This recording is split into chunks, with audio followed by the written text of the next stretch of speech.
Labubu, boneka yang mendadak viral sepertinya sangat menarik untuk kita bahas hari ini. Akan tetapi pembahasan kali ini akan dibagi menjadi beberapa bagian.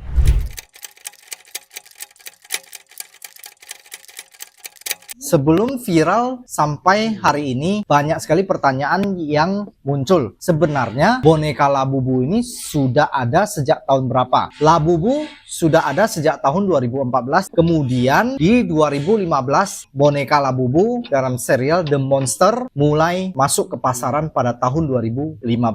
Kesimpulan dari sejarah Labubu ini berarti Labubu sudah ada sejak tahun 2014.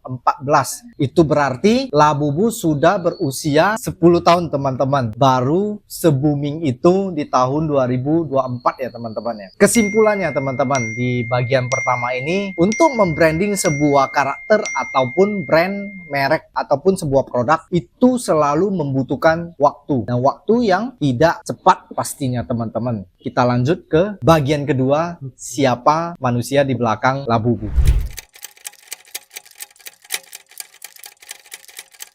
Dibuat oleh seniman asal Belgia akan tetapi kelahiran Hong Kong. Beliau bernama Ka-Sing Lung. Seniman Ka-Sing Lung membuat karakter boneka elf atau peri berbulu. Ini pada tahun 2014 kemudian rilis pada tahun 2015. Ciri khasnya memiliki postur badan mungil, telinga runcing, menyeringai, dan dengan gigi-gigi tajam, senyum yang terkesan licik ataupun nakal. Ka-Sing Lung merupakan salah satu seniman yang pernah berguru pada Murakami, pendiri perusahaan seni Kaikai Kiki dari Tiongkok. Di 2014 sampai 2015, mungkin kita di sini ataupun saya ataupun para viewers belum ada yang mengenal sosok seorang Ka-Sing Lung sama seperti hari ini yang sudah booming boneka Labubunya. Tahukah teman-teman, 10 tahun perjuangan Ka-Sing Lung membuat hari ini seorang Ka-Sing Lung ini bernilai dengan kekayaan 60 triliun rupiah.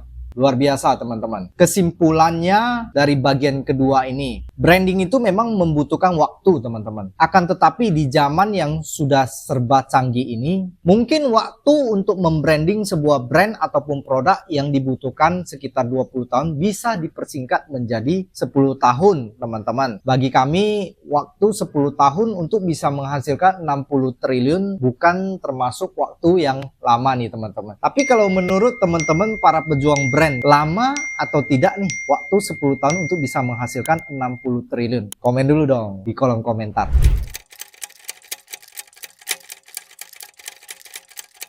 ...2019 menjadi waktu di mana Ka-Sing Lung berkolaborasi dengan Pop-Mart, perusahaan mainan yang memproduksi dan memasarkan produk ataupun boneka Labubu. Dinamai The Monster. Labubu kemudian diproduksi dan dibuat lebih dari 300 model dalam segala ukuran, bentuk, dan warna. Konsep yang dihadirkan oleh Pop-Mart dengan The Monster alias Labubu ini cukup menarik, yaitu dengan konsep mystery box atau biasa disebut blind box dalam bahasa Indonesia, kotak buta, di mana kita tidak akan mengetahui apa isi daripada kotak Labubu ini, sehingga membuat para penggemar Labubu semakin penasaran apa isi di dalam kotak atau bentuk Labubu di dalam kotak blind box atau kotak buta tersebut. Konsep ini mungkin menjadi kolaborasi yang menaikkan Labubu, atau mungkin gimana nih teman-teman? Coba dulu dong komennya lagi. Menurut teman-teman, apakah konsep blind box ini sangat efektif untuk branding?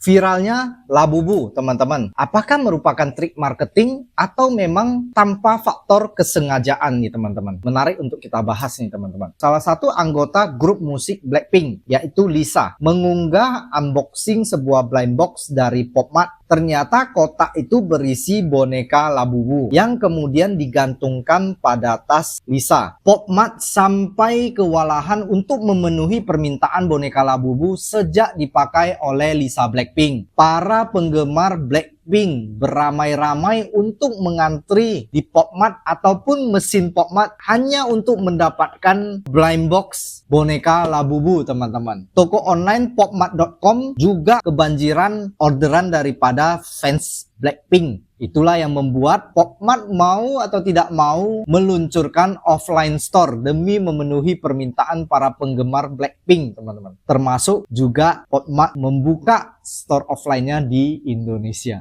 Di manakah itu, teman-teman? Ayo, para penggemar Blackpink dan Labubu nih, di mana nih toko Popmart di Indonesia? Komen dong. Kesimpulan dari bagian keempat viralnya Labubu ini, saya bingung, teman-teman. Apakah ini memang trik marketing antara Popmart, The Monster, dan Blackpink, Lisa, yang berkolaborasi di belakang layar? Sudah ada perjanjian marketing, teman-teman, untuk menaikkan boneka Labubu, atau memang si Lisa ini tanpa sengaja membeli blind box dan tanpa sengaja memang memasangkan di tas Lisa? Kalau teman-teman gimana nih logikanya, teman-teman pejuang brand? Apakah memang tanpa unsur kesengajaan atau memang ada unsur perjanjian kerjasama branding? Lagi-lagi teman-teman komen dong pendapatnya. Jangan lupa di like juga jika kalian memang menyukai konten cerita branding, dan yang paling penting teman-teman, di share buat teman-teman yang lagi branding.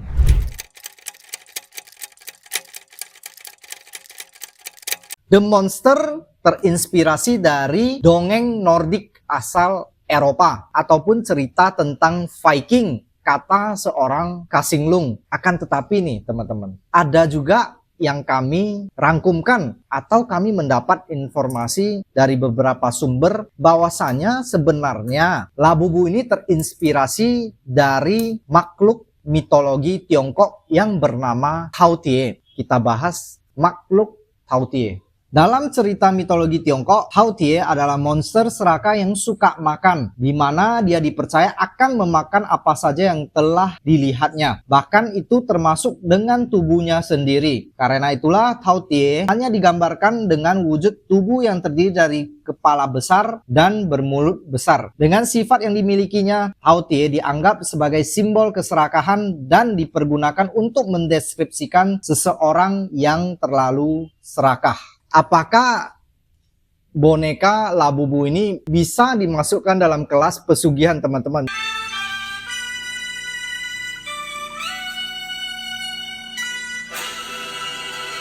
Mungkin mau bertanya kepada para anak indigo nih, teman-teman. Apakah benar cerita tentang Hao-Tie ini identik atau memang Labubu ini berasal dari monster Hao-Tie yang terkenal dengan keserakahannya?